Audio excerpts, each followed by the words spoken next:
But there doesn't seem to be anything thus far that indicates something alarming. So they start running down the list of siblings.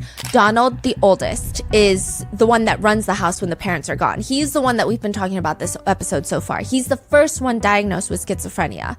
And he's going through a lot right now. He tried to kill his wife, Jean. They get a divorce. He's in and out of mental institutions. And it's rough. Donald clearly does not like being in a hospital.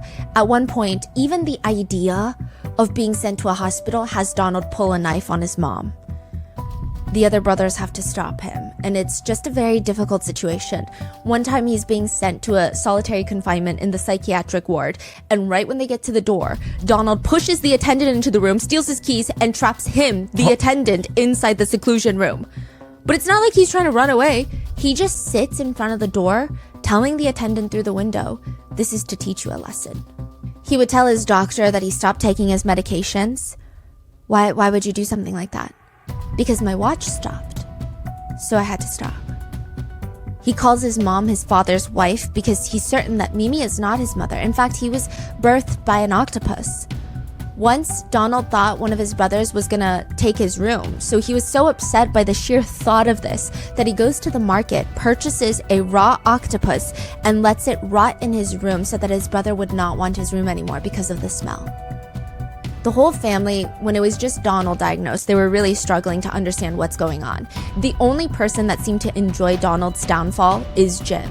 Jim is the second oldest brother, and he has always hated Donald. Hated. Jim has this thing where he always wants to be the oldest, always wants to be the one in charge, the one that the parents love the most. Their sibling rivalry was so bad, sometimes they would get into full physical altercations like a tornado in the living room. If Donald is the all-American guy, Jim is the bad boy. Leather jacket, driving a black Chevy, the brother that's gonna sneak you a little rum into your Coke even though you don't want it and you're underage. That's Jim.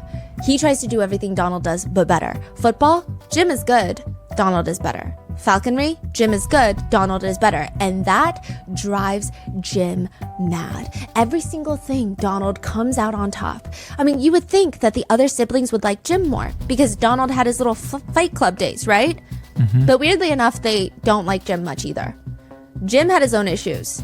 He did this thing where he would encourage all his little brothers, yeah, bring your girlfriends around. Like, I'm so cool. I'll buy you guys drinks and stuff.